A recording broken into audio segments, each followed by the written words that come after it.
இந்த சாப்டரில் நீங்கள் கிரியேட் பண்ண ஃபார்ம் அண்ட் டேட்டாபேஸை சிங்கிள் அக்சஸ் மூலயமா எப்படி ஒரு அப்ளிகேஷனை டெவலப் பண்ணுறது அப்படின்னு பார்க்கலாம்.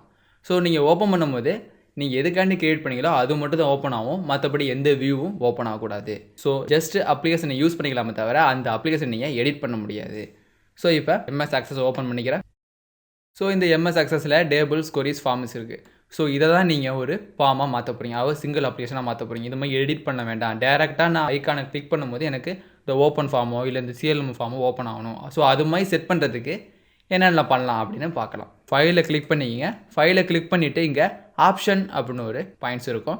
இதில் ஜென்ரல் எனேபிள் லைவ் ப்ரிவியூன்னு இருக்குது. இதில் பார்த்தீங்கன்னா கரண்ட் டேட்டாபேஸ், இந்த கரண்ட் டேட்டாபேஸை நீங்கள் என்ன பண்ண போகிறீங்க. ஸோ அதை தான் சிங்கிள் அக்சஸ் ஒரு அப்ளிகேஷனாக மாற்ற போகிறேன். இந்த அப்ளிகேஷனுக்கு ஒரு டைட்டில் செட் பண்ணிக்கலாம். இன்ஃபோ மீடியான்னு செட் பண்ணியிருக்கேன். அப்ளிகேஷன் ஐக்கான் இருந்தால் ஐக்கான் நீங்கள் லோட் பண்ணிக்கலாம். ஸோ அப்படி இந்த அப்ளிகேஷனை நீங்கள் கிளிக் பண்ணி ஓப்பன் பண்ணும்போது எது ஓப்பன் ஆகணும். ஸோ டிஸ்பிளே ஃபார்ம், எந்த ஃபார்ம் ஓப்பன் ஆகணும் கண்டிப்பாக நீங்கள் செட் பண்ணி ஆகணும். நன்னு கொடுத்தீங்கன்னா இந்த மெயின் அக்சஸ் ஃபைலை உங்களுக்கு ஓப்பன் ஆகும். இப்போ இதை கிளிக் பண்ணி உங்கள்கிட்ட உள்ள எல்லா ஃபார்மும் கிரியேட் ஆகிருக்கு. இதில் ஓப்பன் ஃபார்ம் தான் உங்களோட மெயின் ஃபார்ம். ஏன்னா ஓப்பன் ஃபார்மை வச்சு நீங்கள் இந்த சிஎல்எம்ஐ ஓப்பன் பண்ணிடலாம். இப்போ ஓப்பன் ஃபார்ம்னு கொடுக்குறேன்.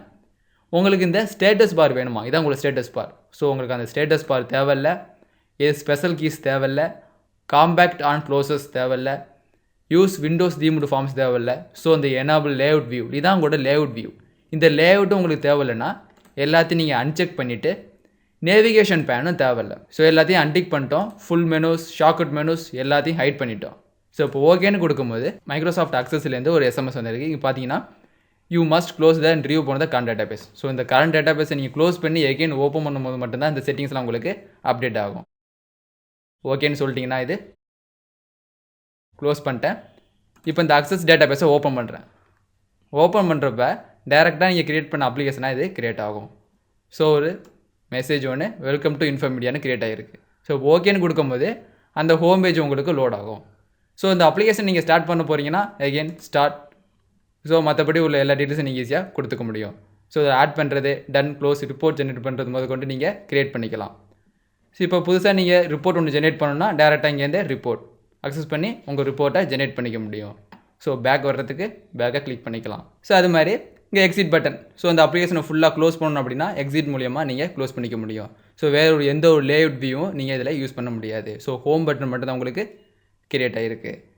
ஸோ இப்போ எக்ஸிட்னு கொடுக்கும்போது நீங்கள் கிரியேட் பண்ண இந்த அப்ளிகேஷன் உங்களுக்கு தேங்க்யூன்னு ஒரு இன்ஃபர்மேஷன் வந்து உங்களுக்கு ஆட்டோமேட்டிக்காக அது க்ளோஸ் ஆகிடும். ஸோ இந்த அக்சஸ் ஃபைலுக்கு தான் நீங்கள் இந்த செட்டிங்ஸ் கிரியேட் பண்ணியிருக்கீங்க. ஸோ இப்போ இதை ஓப்பன் பண்ணும்போது மட்டும்தான் உங்களுக்கு டேரெக்டாக அந்த அப்ளிகேஷன் உங்களுக்கு லான்ச் ஆகும். ஸோ டேரெக்டாக உங்களுக்கு இந்த அப்ளிகேஷன் லான்ச் ஆகுது. இதே நீங்கள் ஒரிஜினல் டேட்டாபேஸ் இந்த செட்டிங்ஸ் எல்லாம் கிரியேட் பண்ணாமல் நீங்கள் ஓப்பன் பண்ணிங்கன்னா அது உங்களுக்கு அந்த அக்சஸ் ஃபைலில் தான் ஓப்பன் ஆகும். அது வந்து லேஅவுட் வியூ எல்லா வியூ நீங்கள் யூஸ் பண்ணுற மாதிரி தான் ஓப்பன் ஆகும். ஸோ இது மாதிரி இந்த செட்டிங்ஸில் நீங்கள் எந்த ஃபார்ம் ஃபஸ்ட்டு ஓப்பன் ஆகும்னு செட் பண்ணிட்டீங்கன்னா அந்த ஃபார்ம் தான் உங்களுக்கு டேரெக்டாக ஓப்பன் ஆகும். ஸோ இந்த டுட்டோரியலில் எப்படி இந்த டேட்டாபேஸ் மூலியமாக ஒரு டேட்டாஸ் என்ட்ரு பண்ணுறது, நீங்கள் என்ட்ரு பண்ண டேட்டாஸ்லாம் எப்படிலாம் வியூ பண்ணி பார்க்கலாம், அது மூலியமாக எப்படி ஒரு ஃபார்ம் கிரியேட் பண்ணலாம் அப்படிங்கிறத பற்றி தெளிவாக பார்த்துட்டோம்.